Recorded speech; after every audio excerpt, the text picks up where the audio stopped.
નમસ્કાર મિત્રો, હું છું વિનય અને હું આવી ગયો છું આજે જલારામ બાપાના મંદિરે, જે રાજકોટ અમદાવાદ હાઈવે ઉપર આવેલું છે. તો મિત્રો, તમે જોઈ શકો છો અમે અત્યારે બહાર ઊભા છીએ. તો અમારા વિડીયોમાં કન્ટિન્યુ રહેજો. હું તમને મંદિરની આગળ બીજી માહિતી આપીશ. અમારા વિડીયોમાં બન્યા રહેજો મિત્રો. આ જોઈ શકો છો મિત્રો, મંદિરની એક્ઝેક્ટ સામે તમને દેખાય છે રાજકોટ અમદાવાદ હાઈવે. તો મિત્રો, વિડીયોમાં પૂરેપૂરા બન્યા રહેજો. જલારામ બાપા મંદિરની પૂરેપૂરી માહિતી તમને આ વિડીયોમાં મળશે. આ જોઈ શકો છો જલારામ બાપાનું મંદિર. વિડીયોમાં જોડાયેલા રહેજો મિત્રો. આ જોઈ શકો છો મંદિરની બહાર એક આ ભોજનાલય છે, જ્યાં પ્રસાદી મળે છે. ખૂબ સારી વ્યવસ્થા છે મિત્રો પ્રસાદી માટેની. તો મિત્રો, હું આવી ગયો છું જલારામ બાપાના મંદિરે. અમારા મંદિરના ટ્રસ્ટી પાસે દામજીભાઈ પરબતભાઈ રાઠોડ, જે મંદિરના ટ્રસ્ટી અને મહામંત્રી છે, એ આપણને આપશે મંદિર વિશે માહિતી. તો જણાવો. એવું છે કે આ સંસ્થા મહારાષ્ટ્રની અંદર ત્યાં સ્થાપના થઈ 1961માં. જ્યારે ત્યાં પાનસેટ ધરણ તૂટ્યો પૂનાની અંદર, ત્યારે આ સંસ્થાની ત્યાં સ્થાપના કરી. એમાં અમારે ત્યાં એક ગૃહસ્થ હતા મગનભાઈ લાલજી રાજા. એ બહુ એકદમ ભક્તિવાન અને બહુ ધનાઢ્ય અને બહુ સારા માણસ હતા. બહુ વિચાર સારા અને ભક્તિભાવના હતા. પછી એમને વિચાર આવ્યો કે આપણે આણંદીની અંદર મંદિર બાંધીએ. એટલે આણંદી, કારણ કે મહારાષ્ટ્રની અંદર આણંદી ક્ષેત્ર, નાસિક અને પંઢરપુર, આ 3 ક્ષેત્ર છે. તો આણંદી અમને નજીક પડે. નાસિક છે 250 કિલોમીટર થાય પૂનાથી, અને પંઢરપુર પણ એટલું થાય. એટલે અમને 20 કિલોમીટર ઉપર આ જગ્યા અમને પસંદ આવી. એટલે ત્યાં અમારા મગનભાઈ, એમના નાના ભાઈ, એના લીલાધરભાઈ, બધા બીજા ટ્રસ્ટીઓ પણ ઘણા હતા. એમને વિચાર કર્યો કે આપણે આણંદીમાં મંદિર બાંધીએ. ત્યારે એ જમાનામાં પૈસા નહોતા ભાઈ. ત્યારે માણસો અમે પોતે કામ કરતા ત્યારે કારીગરને 7 રૂપિયા હાજરી મળતી. એ જમાનાની વાત છે.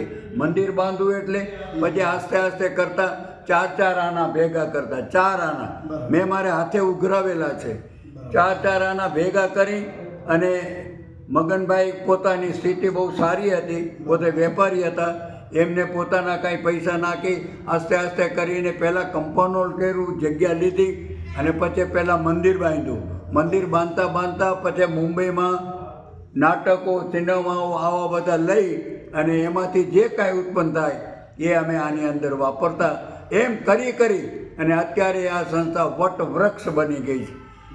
તો કહેવાનો મારો મુદ્દો છે કે જો સાચી ભાવના તમારી હશે, સાચા સેવક હશે, સાચા કાર્યકર્તા હશે, સાચી તમારી નિયત હશે, તો કોઈ દી ઈશ્વર તમારી સંસ્થાને પાછળ પાડશે નહીં. વટવૃક્ષ બની ગઈ. આજે 1961થી આ સંસ્થા ચાલુ છે. તમે વિચાર કરો. આની અંદર મહાજનના ભાઈઓ લુહાણા છે, રજપૂત છે, કડિયા છે, છત્રી છે, સુતાર છે, લુહાર છે, દરજી છે. દરેક સમાજના ભાઈઓ આમાં આજ 69 વર્ષથી કાર્યરત છે. એટલે આ તો અમારો પરિવાર છે, જલારામ બાપાનો પરિવાર છે. અમારા પૂનાની અંદર જલારામ પરિવાર છે, અને આવા પર્વ ઉજવાય છે. અને ભક્તો ખૂબ પ્રેમથી આવે છે, કામ જોઈને આપે છે. કહેવાય છે ને કે દાન દિયો તો સુપાત્રને જોઈને દેજો, એમ કહેવાય છે. તો માણસો આવે છે, અમારું કામ જુએ છે અને આપે છે. અમે કોઈ આગળ માગવા જતા નથી. લોકો આપે એ લઈ, બરાબર છે. નકર સંસ્થા ચાલે નહીં. અને ભગવાનની દયાથી, બાપાની દયાથી અમારા બધા દાતાઓ પણ છે. બહુ સુપાત્ર અને બહુ ઈશ્વરે એમને આપેલું છે સુખ, અને આપે પણ છે. તો આ તો હવે ઈશ્વરની ઈચ્છા હોય એ પ્રમાણે આ બધું ચાલ્યા કરે છે. આપણે તો એક નિમિત્ત છે. બાકી તો કરતો હરતો મારો નાથ છે. આ બેઠો એ લાકડીવાળો, આ ધજાવાળો બેઠો એ જ છે. જય જલારામ, જય ઓમ નમઃ પાર્વતી પતઃ. આયાજી સંતોનો માણસો આવે છે, એની જમવાની રહેવાની વ્યવસ્થા શું છે? ખાલી એટલું એક જણાવી દો અમને બસ. અહીંયા રહેવાના 108 રૂમ છે આપણી પાસે. બરાબર એમાં 20 એસી છે અને બાકીના સાદા છે. અને રૂમ ફસતા જ એકદમ એની અંદર સંડાસ, એમાં બાથરૂમ, એમાં તમારે રૂમની અંદર ગયા એટલે બહાર નીકળવાનું નહીં, એવી સુવિધા છે બધું. ગૌશાળા છે આપણે અહીંયા, અને ત્યાં દૂધ આવે છે જે હવાને 100 ગાયું છે. 100 ગાયુંમાં એટલે વાછડા બધું, એમાં પાછા ગાયું હોય, બાકી વાછડી એનું જે દૂધ આવે છે એ સવારથી સાંજે મહેમાનોના ચા પાણી, મંદિરની અંદર ભગવાનને અભિષેક અને એવું બધું કામમાં આવે છે. કોઈ વસ્તુ વધારે વેચાણ અમે કરતા નથી. એટલે આ પ્રમાણે પ્રવૃત્તિ ચાલે છે. અને જમવાને માટે ગમે તેટલા મહેમાનો હોય, કારણ કે અહીંયા તો 500 હોય ને 5000 થઈ જાય, રોડ ઉપર છે જમવાનું. અમે મહેમાન આટલા છે કે ભાઈ આજે 200 મહેમાન ઉતરેલા છે, તો 100 માણસનો અમારો સ્ટાફ છે, એટલે 200 ના 300, 200 બીજા ગણીએ 500, પણ 500 ગણ્યા હોય ને બીજી 5 બસો આવી જાય, તો આ ક્યારેય કાંઈ નક્કી નહીં. ક્યારેક 5000 માણસ, અને ત્યારે પોલીસને બોલાવવા પડે લાઈન લગાડવા માટે. એટલે આ એ તો બાપો પૂરું કરે છે, બાકી અમારા જેવાનું કોઈ કે તમારા જેવાનું કોઈનું કામ નથી. મિત્રો જોઈ શકો છો, હવે આપણે કરીએ છીએ મંદિરની અંદર એન્ટ્રી. ઉપર જવાના પગથિયા છે મિત્રો. હું આગળ જણાવીશ મિત્રો તમને કે કેવું મંદિર છે, કેવી રીતે બનાવેલું છે. આમ જો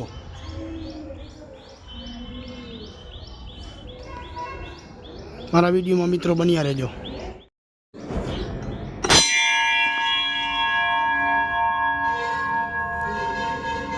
તો જોઈ શકો છો મિત્રો મંદિરની અંદરની એન્ટ્રી.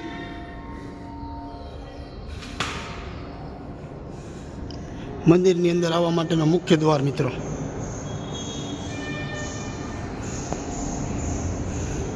આ જોઈ શકો છો મિત્રો કેટલા વર્ષો જૂના પિલરો છે. આ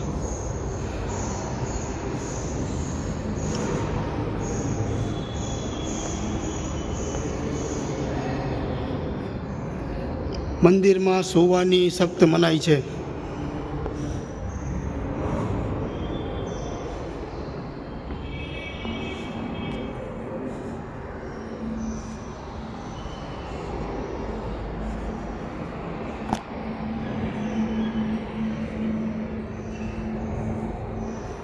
મિત્રો વિડીયોમાં આગળ બન્યા રહેજો. આ તમે જોઈ શકો છો મિત્રો.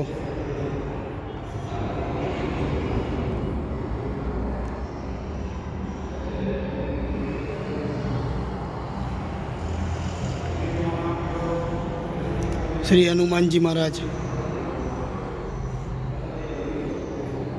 મિત્રો મારો વિડીયો સારો લાગે તો લાઈક એન્ડ સબસ્ક્રાઈબ કરજો મિત્રો. જો મિત્રો શ્રી જલારામ બાપા.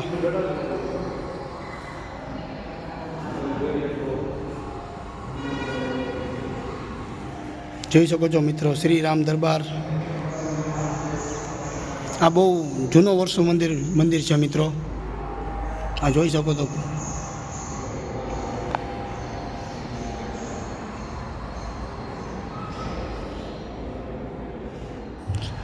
શ્રી રાધાકૃષ્ણ મિત્ર જોઈ શકો છો. જો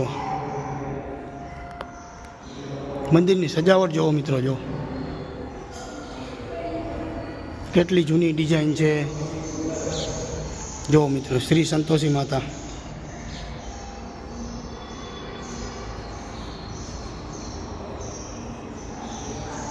જો મિત્રો શ્રી ગણેશજી.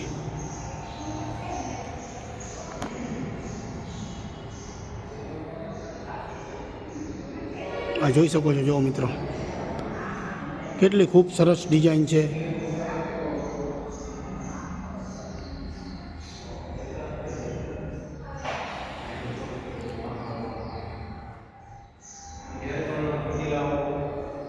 જો મિત્રો જ્યારે તમે ચોટીલા આવો ત્યારે એ વચમાં મંદિરની એકવાર વિઝિટ જરૂર કરજો મિત્રો.